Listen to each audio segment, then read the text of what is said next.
That's good. Yes. Fused reality is a new technology for simulation. But what it does is we can determine where the real world ends and the virtual world begins. What this allows you to do is that any aircraft can become its own simulator, whether it's on the hangar deck or the flight deck or out there on the tarmac, or if it's airborne. Things that simulators aren't good at modeling always is real air. So I think what you gain here is taking a simulator into the air, and you're actually exposed to the real environment, the flying environment up and away, and now taking that simulator, and visually kind of superimposing that on top of it. So that's a new thing. That's good. What's most impressive to me about fused reality is the feeling that you get as you're actually flying the aircraft and seeing a new visual environment outside the window. And being able to put other aircraft that aren't actually there in your field of view and make you feel like you're actually flying in formation with another aircraft that isn't there.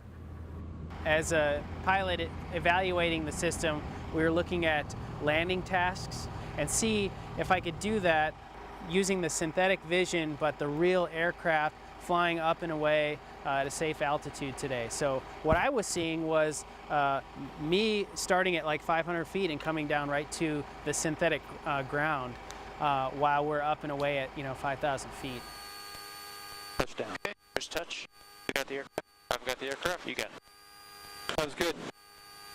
In addition to the landing tasks, we also did formation and aerial refueling tasks. So we just basically had a tanker set up out there, and we're just trying to see how we could orient ourselves and keep a smooth, stable station with that tanker, and conceivably do some actual aerial refueling training with the system.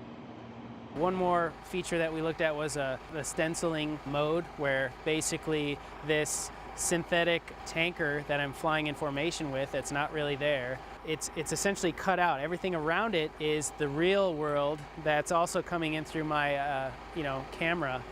So I'm seeing mountains and cloud background and the dash of the aircraft, but with this digital tanker out there that I'm trying to fly formation with.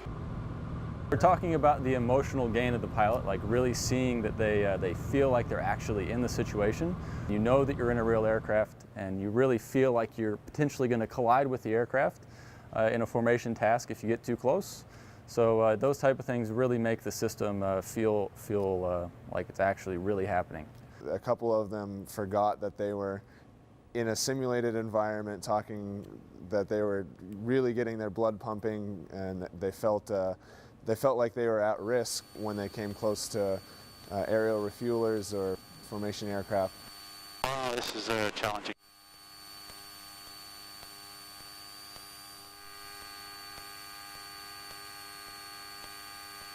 Well, there's green.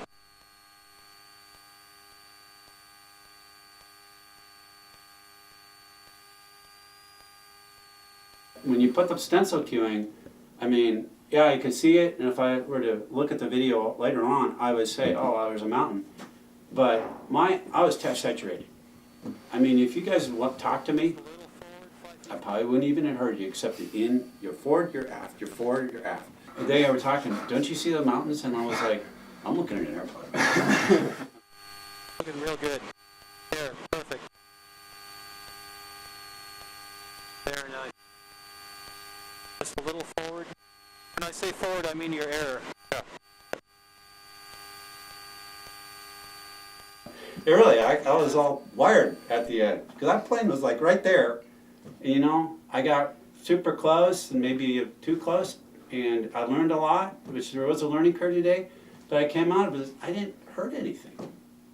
That's what you want out of this, is the ability to break out control systems, whether they have good qualities or not, be a good training aid if that's what you want to do with it, and to not hurt anyone, but get that pilot emotion up there.